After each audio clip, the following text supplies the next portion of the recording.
Grab your coat and grab your hat. Leave your worries on the doorstep. Just direct your feet on the sunny side of the street. Can't you hear that pitter-pat, baby? That happy tune is your step. Life can be so sweet on the sunny side of the street. I used to walk in the shade with my blues on parade, but I'm not afraid. My Rover's crossed over. If I never have a cent, I'd be as rich as Rockefeller, with gold dust at my feet on the sunny side of the street.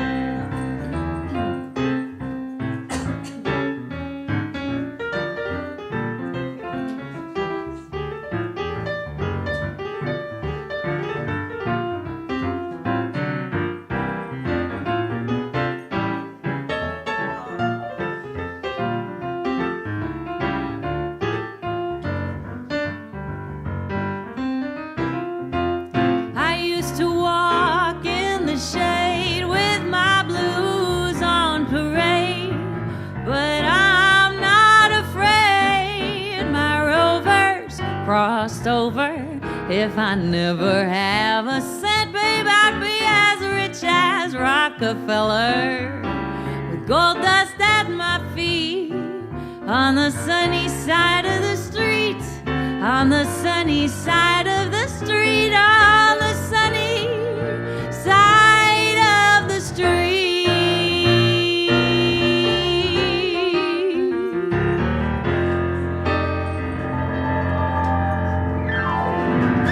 Good morning, everybody. Good morning. Thank you. Ha-ta-ta-ta-ta. Lily Passero, everyone. So, you're on TV now. Yeah. All right, so welcome to all of you here in the sanctuary. And those of you who are still in the fellowship hall yakking and haven't made your way in here. And those of you joining us online, it's wonderful for you to be here with us today. My name is Reverend Dr. Michael McMorrow. I'm the senior minister here at the Center for Spiritual Living in Granada Hills, California. We're located in the North San Fernando Valley. We're a faith community who welcomes all who practice their beliefs in faith and love. And so you just heard from Mr. Jason Goldstein, one of our musical directors here, and his lovely wife, Lily. And our presider this morning is Andrea Recht. So let's get her up here. Hello, darling. All right. Can I, your stole is going to fall. There. Thank you. Now you're in balance. All right, thank you.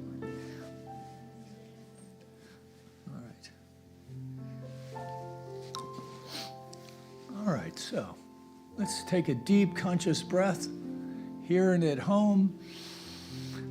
Feel the exhale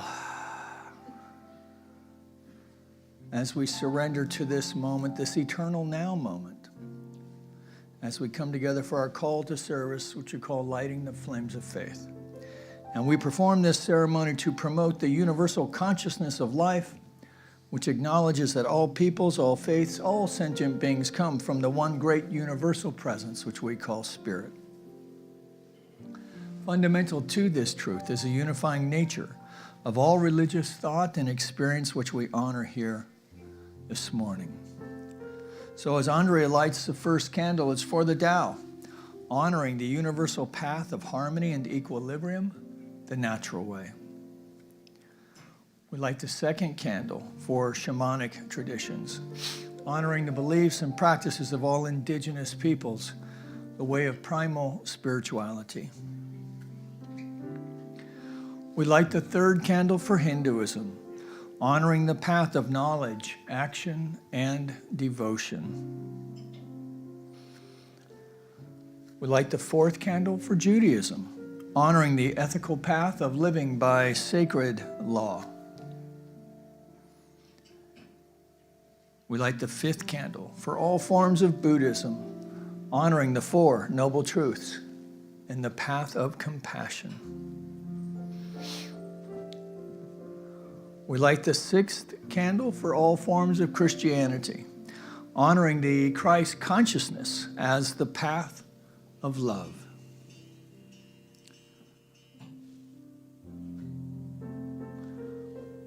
Was that my brain going off? Or okay. We light the 7th candle for all forms of Islam. Did we do that one? No. Okay. That cuckoo clock set me. Yeah. So we light the 7th candle for all forms of Islam, honoring the path of submission to the will of God as the highest calling. We light the 8th candle for the universalistic religion of Baha'i, honoring the path of unity and peace. The 9th candle we light for all forms of New Thought, honoring the metaphysical path of mental healing through the practice of universal spiritual principles. The 10th candle we light for all those who are as yet unaware of the power and presence of Spirit in their lives and for the space we hold for them here in our sanctuary, within our online community, and of course within our own hearts. And as Andrea lights the healing candle, please put silently into the light the names of anyone you wish to have experience the healing flame of God's eternal love.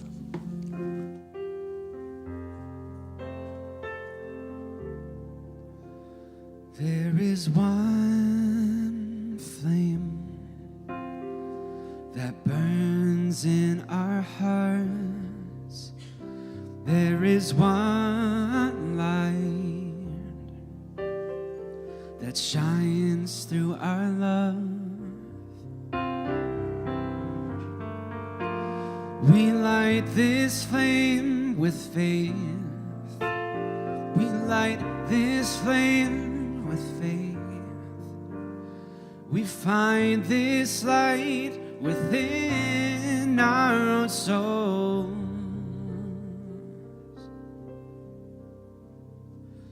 There is one flame, one light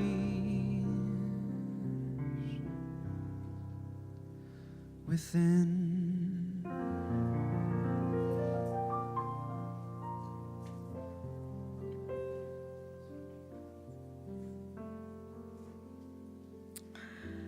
Oh, I just stand here with so much gratitude in my heart, with the opportunity to announce and proclaim and publicly declare that I know there is but one God, one flame, one eternal light, one eternal life that is expressing itself in the visible and the invisible. How grateful I am to know that this presence, this infinite intelligence, is living and breathing and moving and having its very beingness as all life. And knowing that it is everywhere expressing, that it is omnipresent. I know that it's right where I am. I know that it's right here, right now, expressing as my life and as all life, seen and unseen.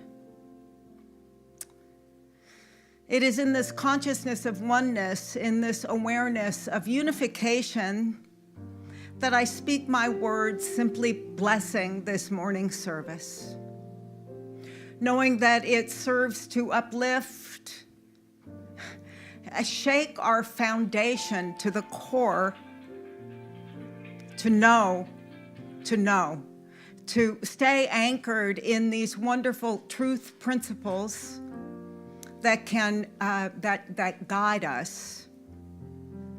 So I'm grateful for Reverend Mike as he steps forward and allows the word of infinite intelligence to speak in, through, and as him.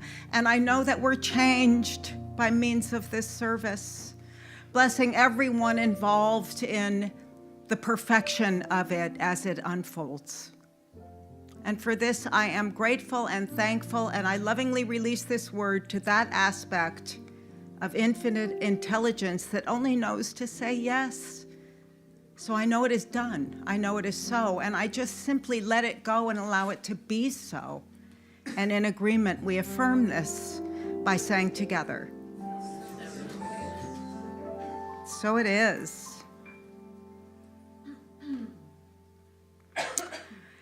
Good morning. Good morning. Happy to be here. Happy New Year. If I haven't had the chance to say that to you personally, let me say it publicly. Happy New Year to each and every one of us. I was thinking about how I use the beginning of the year to embrace newness, when I can do that anytime, really. Because life is constantly creating newness, isn't it? It's constantly. God is omniactive, always creating more of itself out of itself for its own fulfillment. And I don't have to only acknowledge that at the new year. But it is a good time to be aware of that. I'm so happy Scott and Deborah are here this morning because this is their last Sunday here. And I just want to say how much you're going to be missed and how grateful I know that we are as a community and me personally for having you come into our life in the way that you have. Scott was our board president for a while and choir director, and Deborah became a practitioner here and brought so many gifts of hospitality and hostessing. I still model my Thanksgiving table after our Harvest Festival tables. And I'm so grateful for both of you, and you're really going to be missed. And it's one of those ways in which we get to experience and embrace change. Reverend Mike is leaving. And we get to embrace that in a way that is, I'm not happy about it.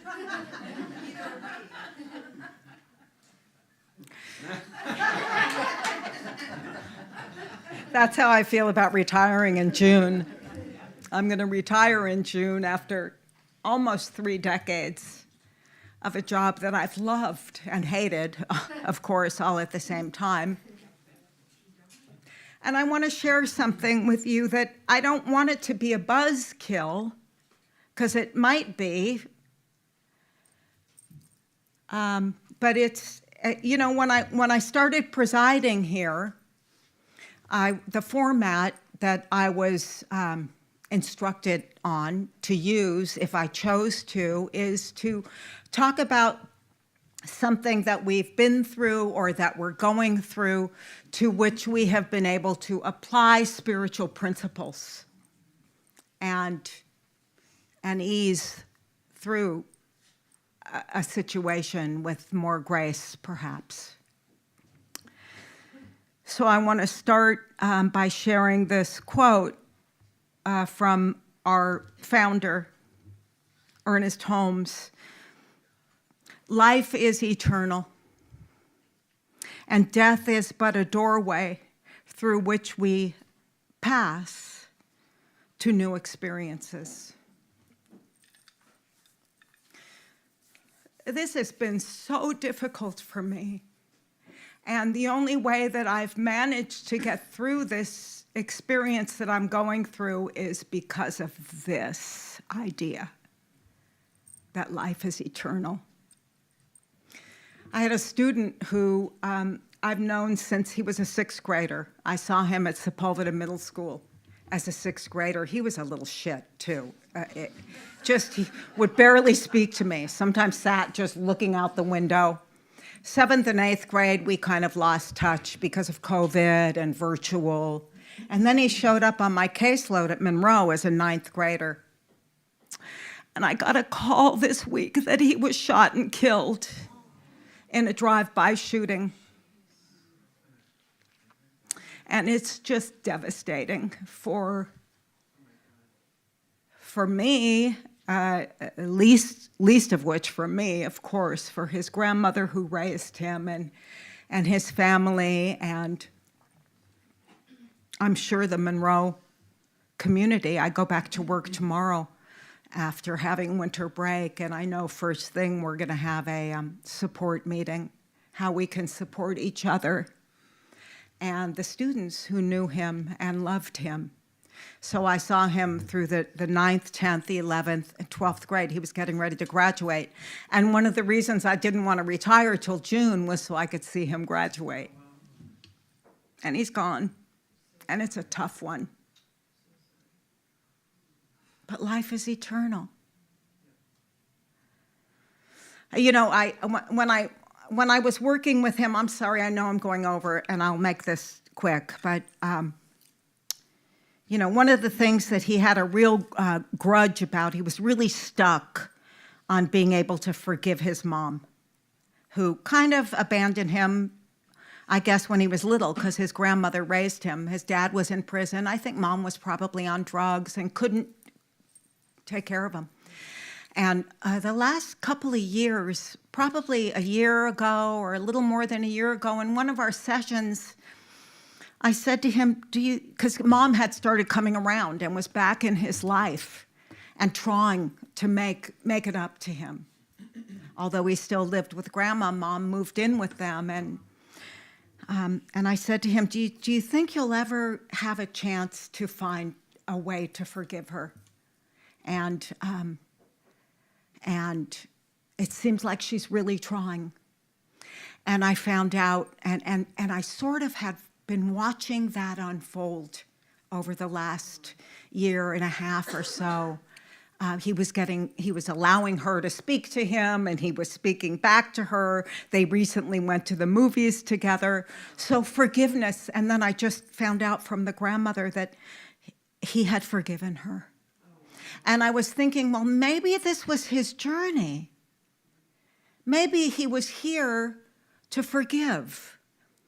And then when he forgave, he was done. I don't know. I can't explain it. But I'm grateful for you, and I'm grateful for these principles that I can lean into when the proverbial poop hits the fan. So, thank you.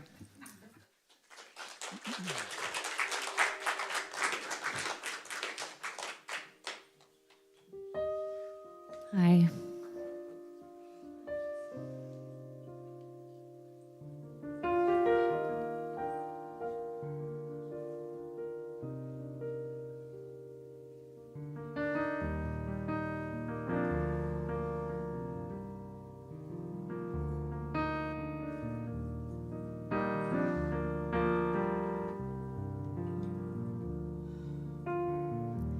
Took my love, took it down. Climbed a mountain and I turned around, and I saw my reflection in the snow-covered hills till the landslide brought me down. Oh, mirror in the sky, what is love? Can the child within my heart rise above? Can I sail through the changing ocean tides? Can I handle the seasons of my life? I don't know.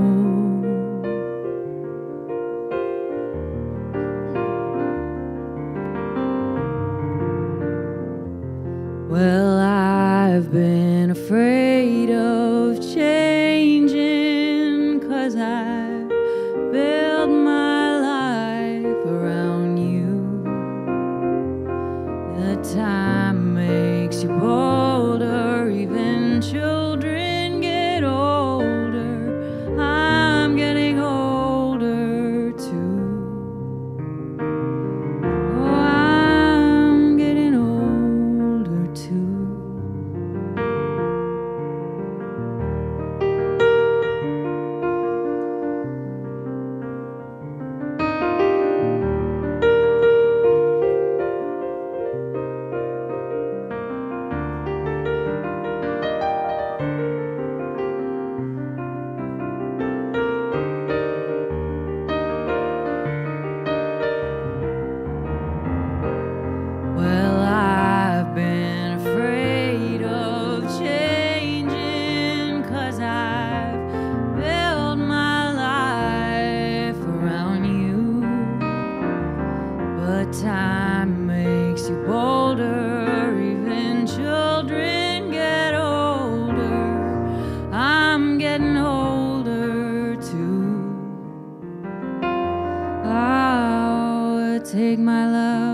me down. And if you see my reflection in the snow-covered hills, well, the landslide brought me down.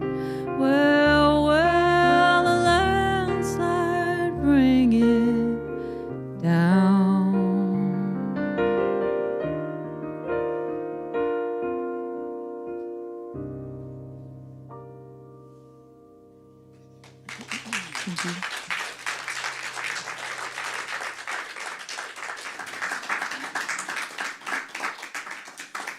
Lily's voice is like a balm, you know? Thank you so much. That was beautiful. I love that song anyway, but you guys are the best. Thank you.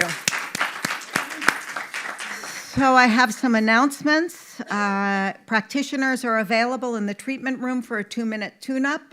If you're a licensed practitioner, you can raise your hand and, oh, look, we've got a bunch of us here today. That's great. So we're happy to pray with you if you'd like. You can also find a practitioner online at cslgh.org. Tuesdays each week at 6:30, join practitioner Patricia Bloomfield on Zoom for an online guided meditation. You can call or text Patricia for details, and there's her number. Next Wednesday, January 14th at 7 o'clock, join Reverend Maureen and Reverend Nancy for a visioning workshop. You can bring some writing materials and get prepared to envision what this magnificent year is going to offer us, including we're going to be visioning for our next senior minister. And we'd like your participation in that. Thursdays at 11:30, Nancy Shriver is here somewhere. There she is. And she does a Tai Chi class. So she will walk us through the benefits of movement, adding movement. I want to say also that at the end of the month, on the last Monday of the month, I believe it's the 26th of January, we will be starting a foundations class. So Reverend Nancy and I are going to be doing the newest version of the Centers for Spiritual Living curriculum for foundations. It's a 7-week class, and we'd love to have you participate in that with us. We have a gratitude box, and Barbara is going to bring that up for us. Barbara Cherney, board member. Thank you, Barbara. Can I give you a hug? Thank you. Thanks. Okay. Whoa, I almost fell out of my chair. Oh, no. Okay, here's the gratitude box. And today it's different because I had my friends pick out, we got 2. So Marlena and Denise. So, and they're perfect, can I say, because what's going on? The song was perfect for today.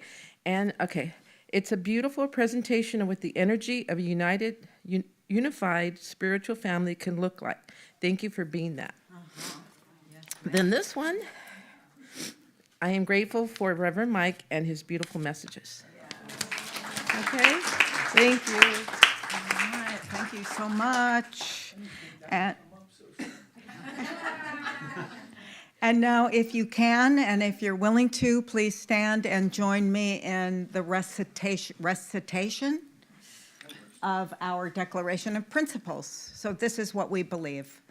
We believe in one universal spirit manifesting through all, natural and incarnated in us. We believe that the universal spirit is personal to and reveals itself through everyone who recognizes its presence. We believe that our faith operates upon a law of mind which automatically manifests in our experience according to that faith.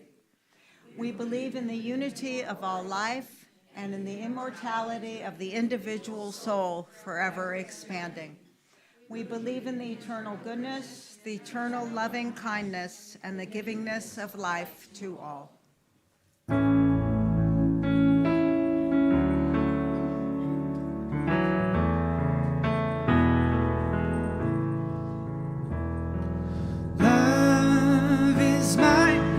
decision. Up to me to give up my heart. Love is my decision. No one else can tell me to start.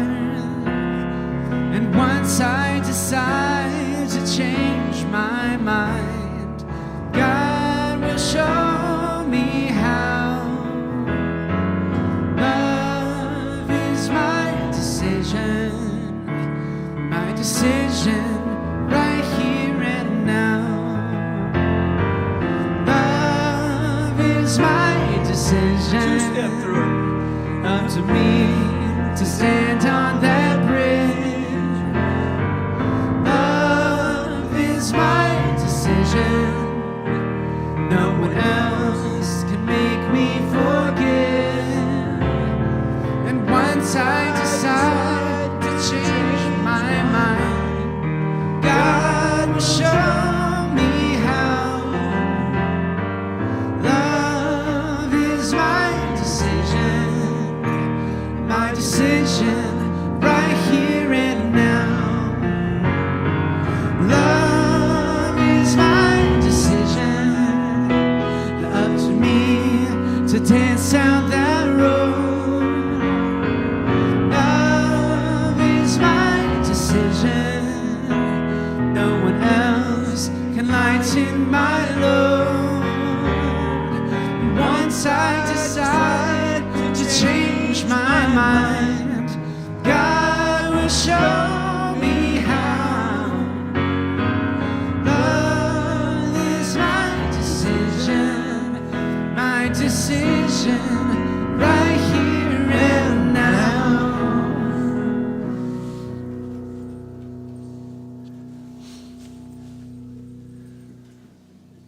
I was waiting for Greg and Claudia to start two-stepping on that one. Yeah, they're fighting over the baby in the back there. Yeah. I brought a baby to church and a hockey game broke out. All right. So,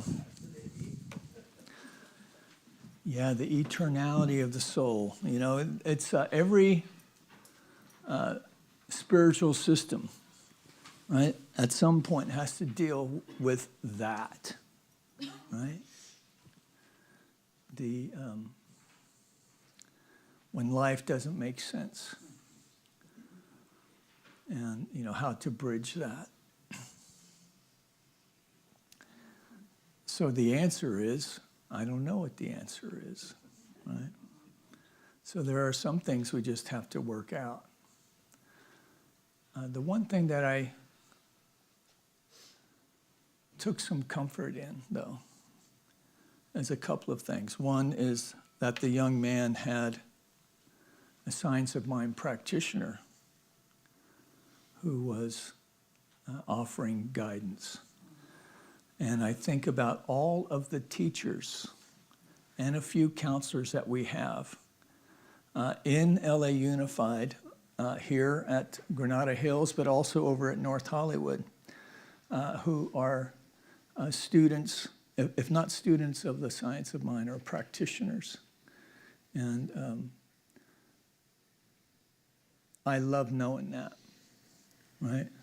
Because our teaching not only teaches us, you know, how to think, but it's also a very interfaith effort. So it gives us a language. It gives us a language of the heart, really, on how to approach others and offer comfort, even if that comfort is just to simply sit in the space and hold the space of love and divine right action.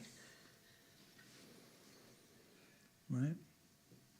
So grief is it's a fact of life, right? And no one is untouched by it, even the hardest heart. But how great is it The other thing that I was struck by was this young man. What was his name? Danny. So young Danny taught us all a lesson in forgiveness, right? And how many of us are carrying around baggage with our mom or our parents, and we're in our over 40s. And yet this young man found a way to do it, before he graduated. And in a way, he graduated from life, right? And you were there, in fact, to see his graduation. So now how I'm going to circle back to today's Sunday talk, I have no idea, except that we are studying the first 4 Roman numeral chapters in the Science of Mind textbook, which is a compilation of writings from Ernest Holmes. He wrote the original book in 26, and then it was re-edited in the 30s, and that's the book that we work with today. And so we're going to learn a little bit more. So last week we focused on the notion that what Holmes is encouraging us to do in that first chapter is to really expand what we know the divine to be, and to consider that. And so, he throws up a lot of different ideas to consider. But it's also very clear that what's important is that for the reader to find the path that they resonate most with, but also to understand that we're not settling on any particular understanding. We're remaining open at the top so that we can have a deeper revelation of the divine expressing. And what we're going to learn this week is we're having a deeper revelation of the divine as we make witness to it expressing itself through our own life. So we find a grace and a power that helps us to meet and to walk through situations and circumstances that in the past may have baffled us. We really had no idea how we were going to get through it. And that is still true today. But it takes less time to find the clarity. Because we know that if nothing else, if we're in a state of confusion, we can treat for clarity, divine guidance. Because we are playing with cosmic intelligence.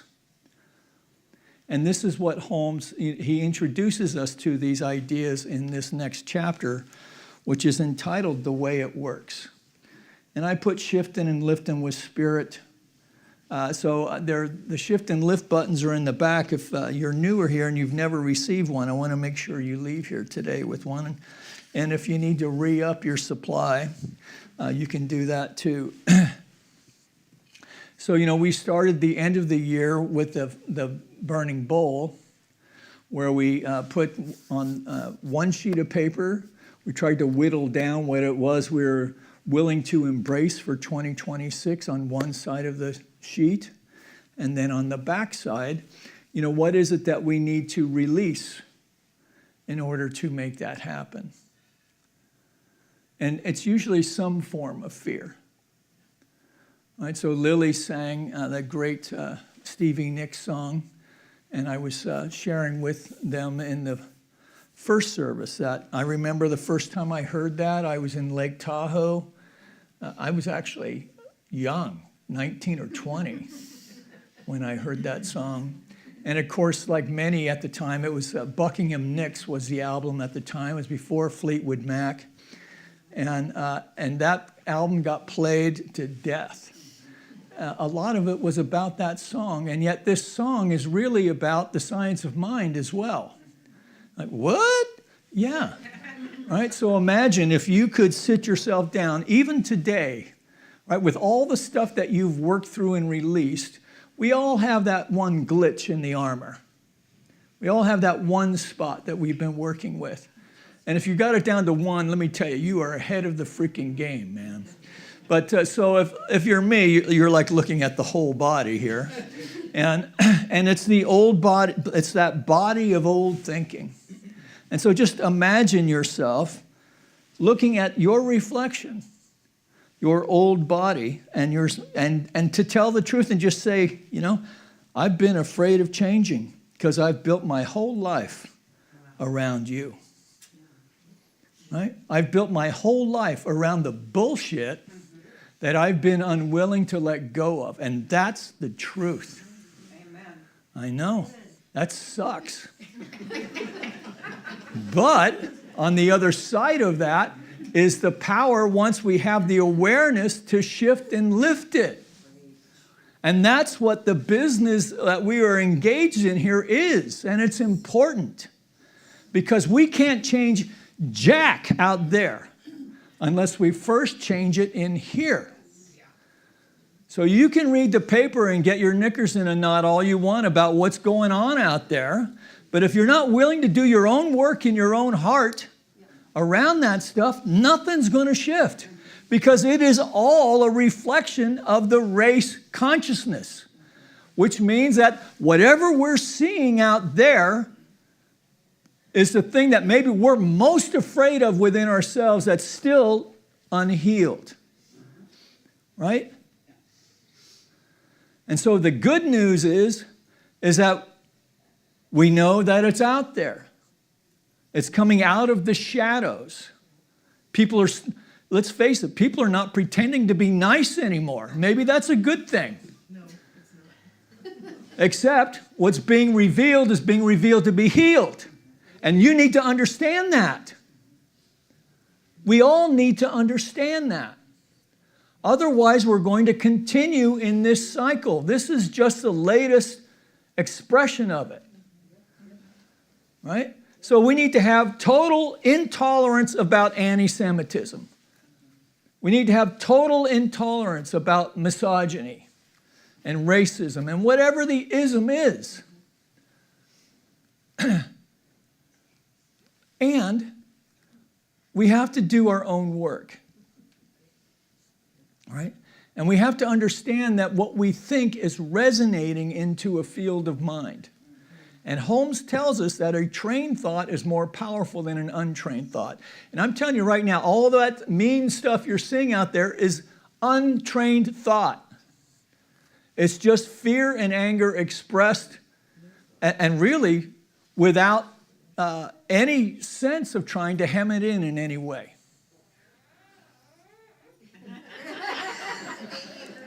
Sorry, Genevieve. She's like, that's an amen in baby talk, by the way. So we had this burning bowl. We're recognizing it. You may not have known this, but we were playing with this idea of pairs of opposites, right? So if we're seeing the stuff we don't like, it's pointing the direction to that new thought that we have to hold, have to know, a new thought. And by focusing on the new thought, right? We're no longer saying, well, I'm not going to focus on hating. I'm not going to focus on hating. I'm going to focus on loving. Right? Whoever that person, situation, circumstance, institution.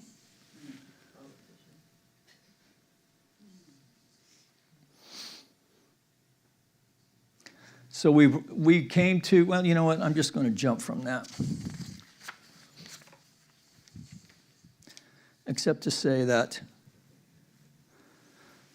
this pairs of opposite things, it's only one thing, right?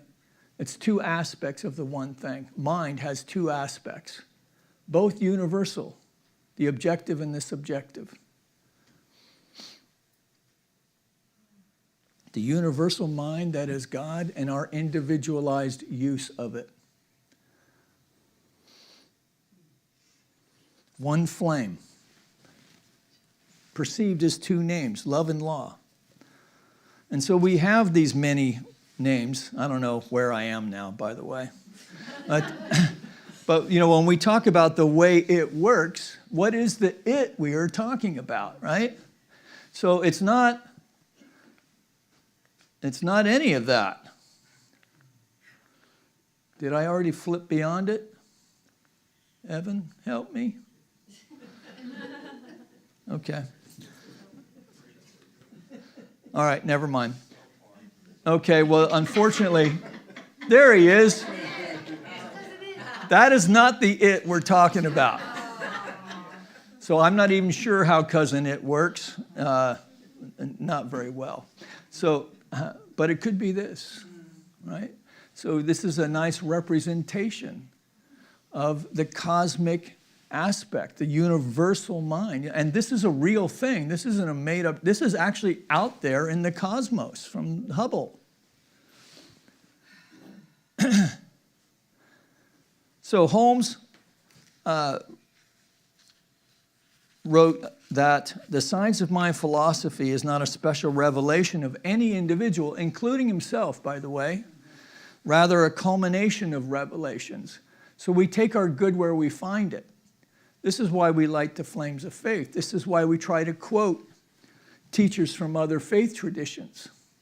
We're speaking to the one flame, right? The one light, maybe but many voices. So the very basic ideas one the ancients and avatars of mystic experience have taught. When we acknowledge that this power, this presence, this light is in, through, and as all things. And in this light we live, move, and have our being, as Luke would say. So this power, this light is infinite in nature and is not bound by anything in the world of the seen or unseen. It permeates and expresses itself as all of creation, including you and me and Danny and anyone else whom we've lost.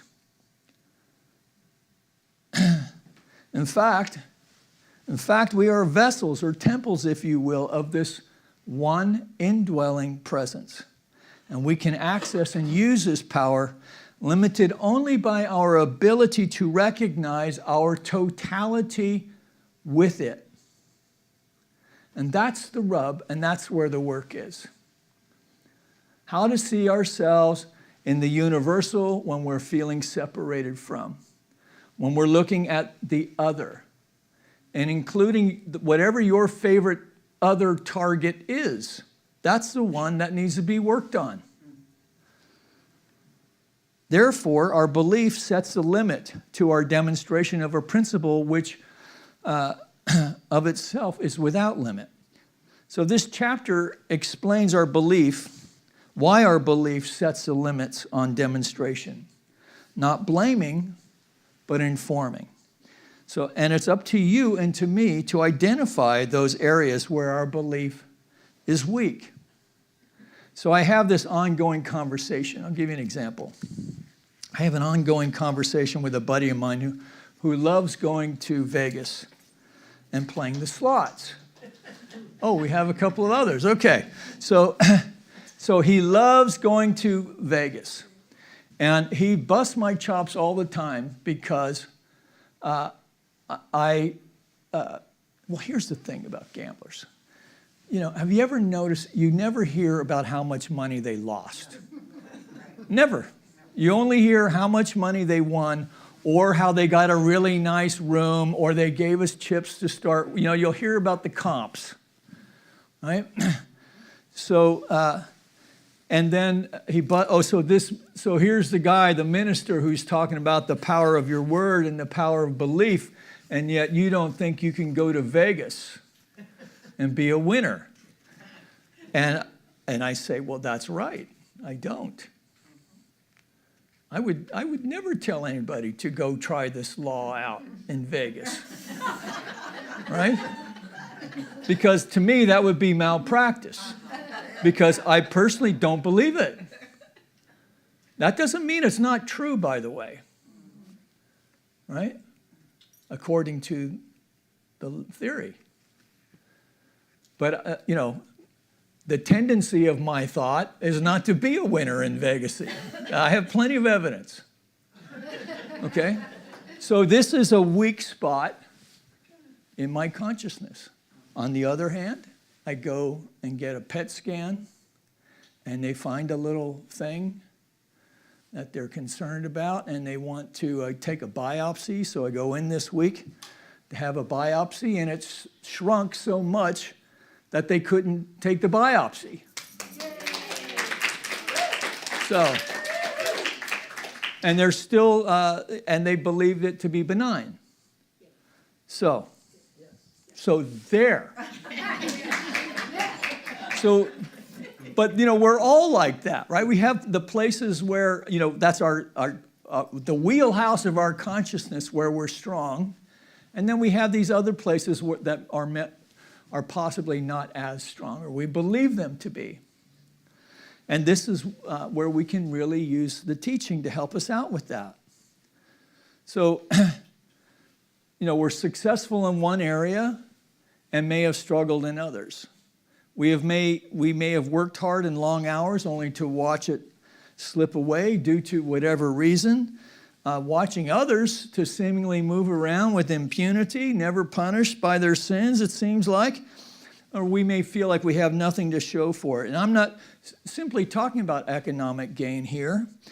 The ideas of lack and limitation creep into all four areas of life. Wealth, yes, but also health, creativity, and relationships. So how to shift this lower vibration life experience and lift it to more effective, even more prosperous ways of being in the four quadrants of life is what the Science of Mind experience is all about for the individual. But it's also about that in the greater expression of life. So when Holmes talks about race consciousness, he's not talking about racism consciousness, he's talking about human race consciousness, of which racism is part of it, and misogyny is part of it. Right? But these are the outliers within this field of good. So it's about reframing everything as God activity by means of what? By means of our life. To shift and lift ideas of lack and limitation in all of its forms and transform them into ways of being that support our life and the lives of those around us. Holmes writes that in our ignorance of the truth, we have misused the highest power we possess. And so great is this power, so complete is our freedom in it, so absolute the domain of the law through it. The misuse of this power has brought upon us the very conditions from which we suffer. That sucks. We are bound because we are first free. The power which appears to bind us is the only power in the universe which can free us. As the master teacher said, it is done unto us as we believe. So the great teacher, Holmes writes that the great teacher looked so deeply into nature that she revealed her fundamental simplicity to him. And I love that Holmes used the feminine here, right? In the 20s, used the feminine. That believe and as symbolize heaven and hell. And so we suffer not because suffering is imposed upon us, but because we are ignorant of our true nature. So consequently, we want to be mindful about what we are saying, thinking, and doing in our lives. We all want to live more effectively, joyously. We want to embrace our divine birthright that we might live life and live it more abundantly. This too is biblical. So how can we know if we're using this law effectively? Well, the carpenter put it this way in Luke. A good man brings out good things from the good treasure of his heart. And a bad man from the bad treasure of his heart brings out bad things. For from the abundance of the heart, the lips speak. Right? So I found another Bible where it said, Jesus said, heal your shit, man. No, it didn't say that. All right. The Hebrew Bible is full of examples of action and consequence, of cause and effect. The carpenter, being Jewish himself, simply reformatted this ancient wisdom, mixed in his own revelations of spirit through intuition, and teaching these ideas in simple ways, gave us the keys to the kingdom with the potential of creating an experience of heaven here on earth. And when you break down the Lord's Prayer, that's precisely what the Lord's Prayer is doing, inviting God's imperial rule. Now, he saw it as up there and down here, but here on earth. So I'll skip that page. What time is it? That page. So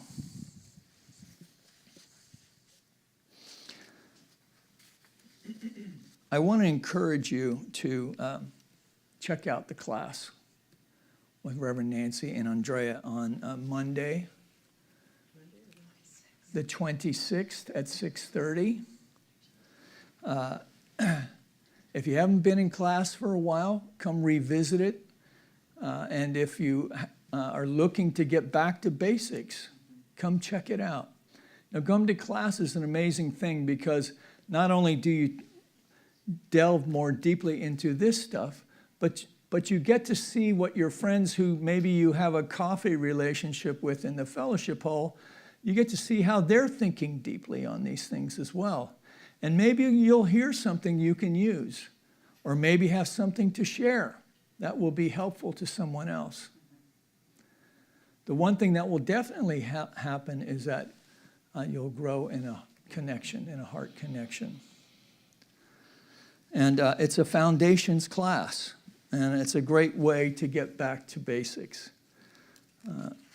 So I wanted to leave this with you. Where am I here? Oh, I'm out of sequence. Yeah, exactly. Here we are.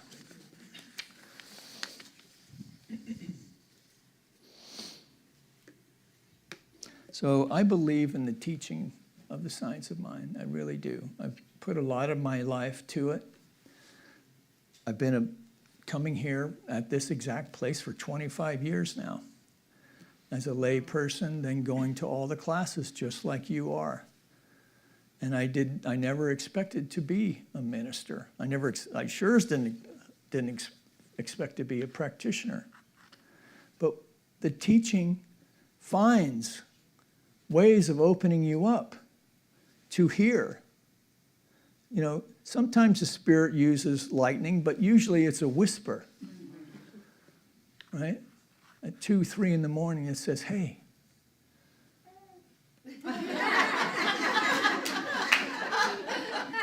I love this kid. You got to bring her the next couple of weeks. Yeah. The Spirit whispers. So,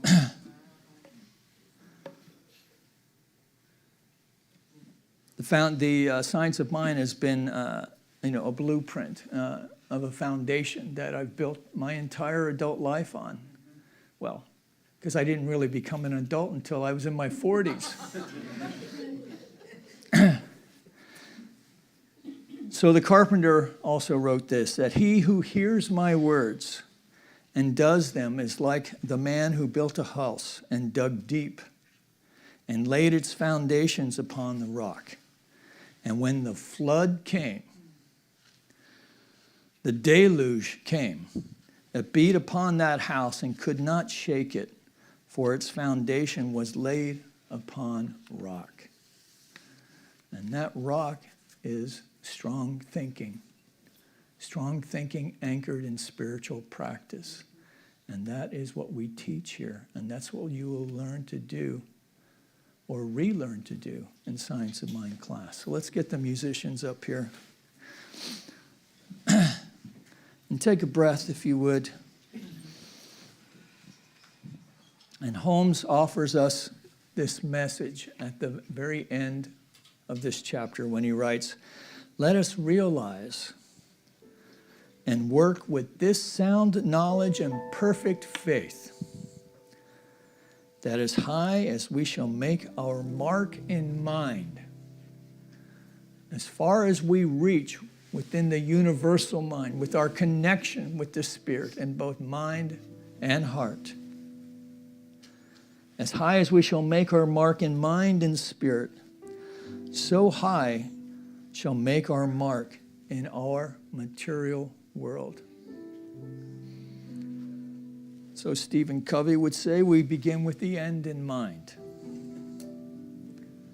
which he probably lifted from religious science.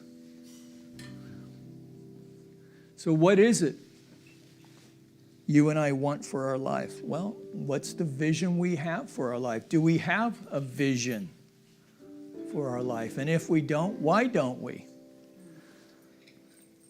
Maybe we're been on snooze control for a while.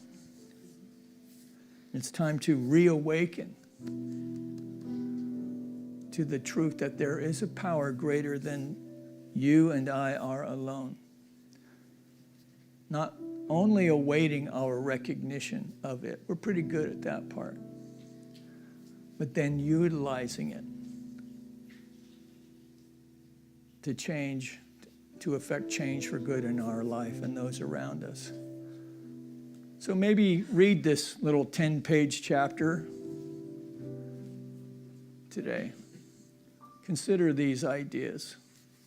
See how you can incorporate them in your week, and then come back next week and we'll see how we did.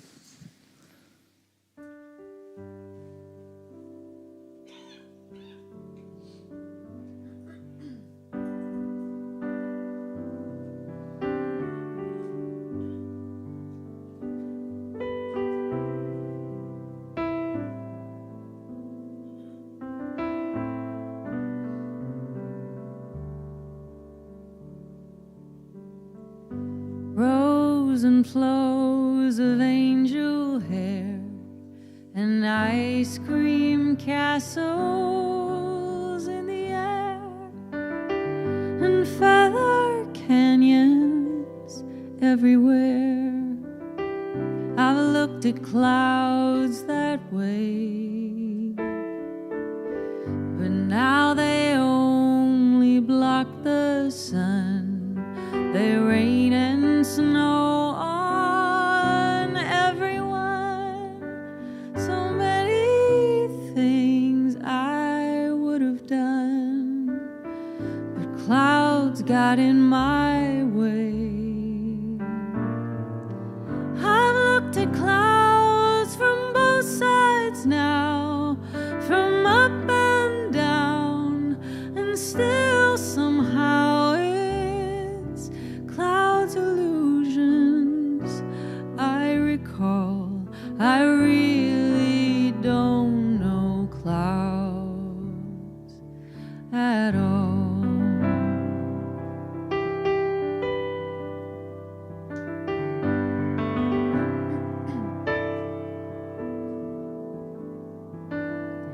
Moons and Junes and Ferris wheels, the dizzy dancing way you feel as every fairy tale comes real.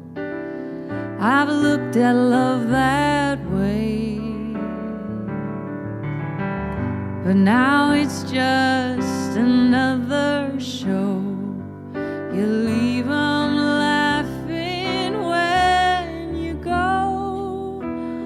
And if you care, don't let 'em know. Don't give yourself away. I've looked at love from both sides now, from give and take, and still somehow it's love's illusions I recall. I really don't know love at all.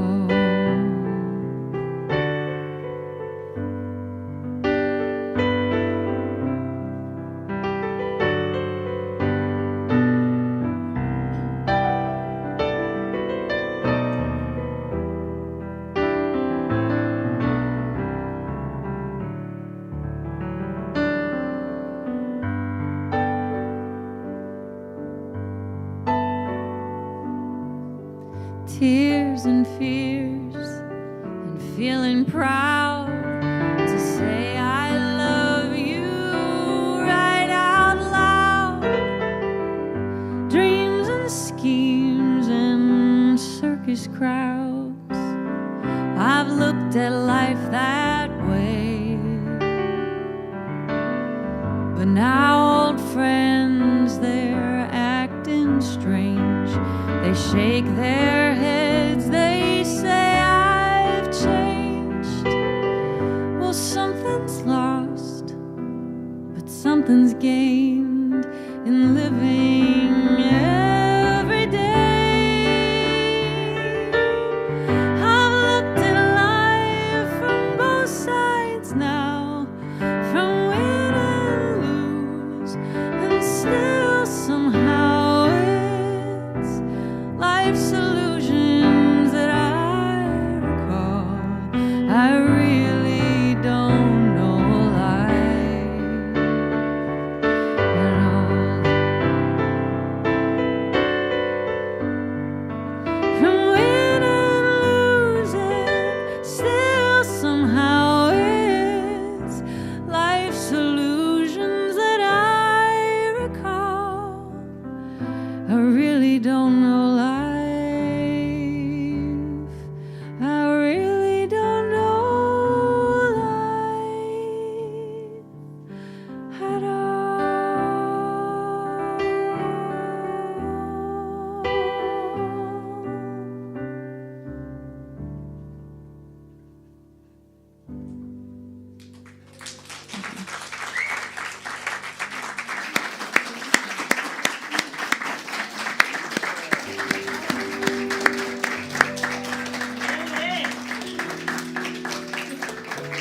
Lily Pissarro, everyone. Give her some love on the chat at home.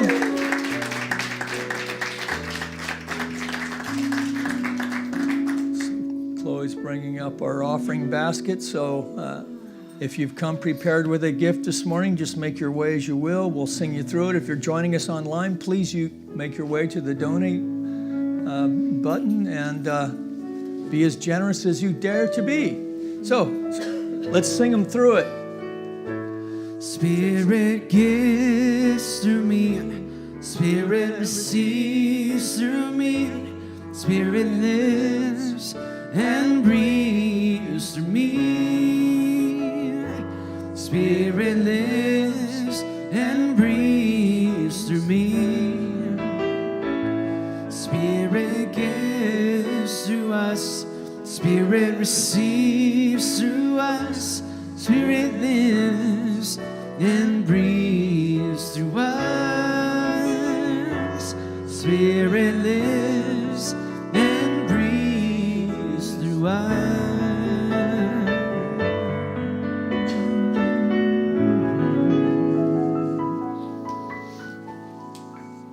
Going within for just a moment longer as we recognize this basket represents both the generous heart of the individual, the receptive heart of this spiritual community. The generous heart of that person who knows and knows that they know that God is our source, our substance, our supply.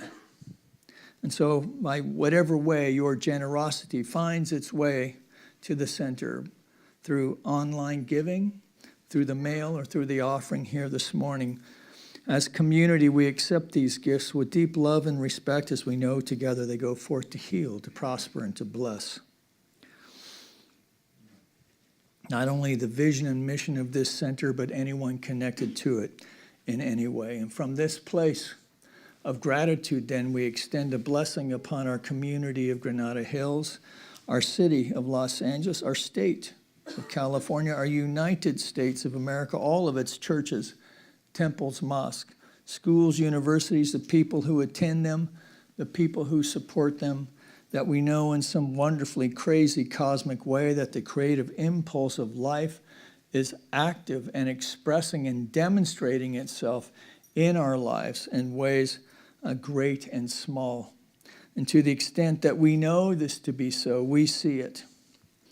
This lifts our hearts and propels us into ways with grace and power that propel us in ways of spiritual living that raise not only our own life, but the lives of those around us as well. And that's a good thing. And together we acknowledge this by saying, and so it is. Amen. And so I too would like to acknowledge the Fishburns on their last Sunday here. Can you just stand for a minute so we can just give you some love?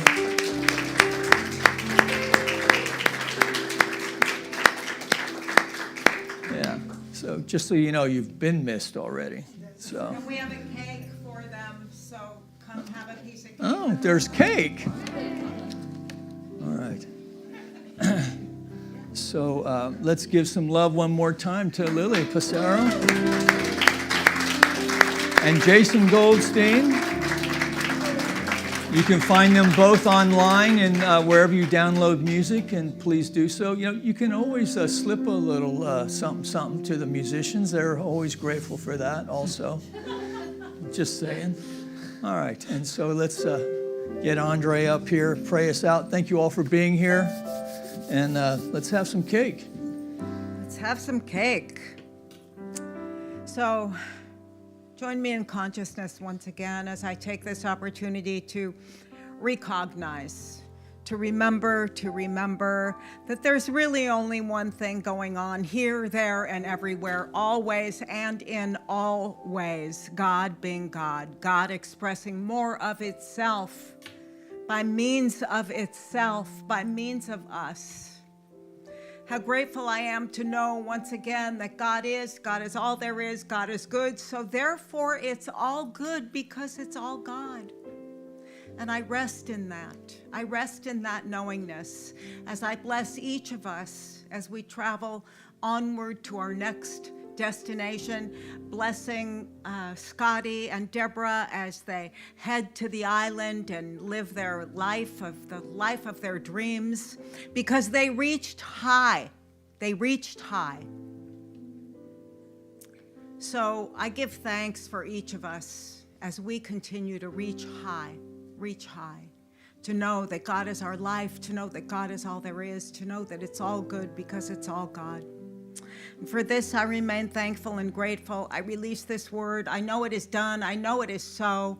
And in agreement, we simply affirm this together by saying, and so it is. Amen, amen, amen. Please join me. For the peace song and come have a piece of cake.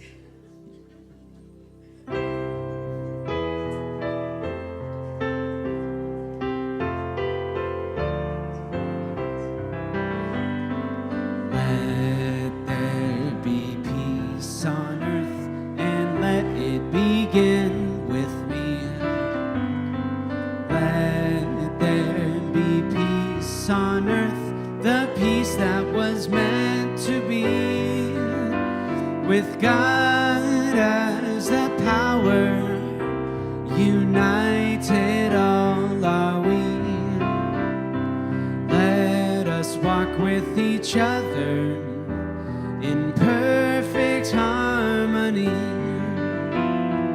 Let peace begin with me. Let this be the moment now.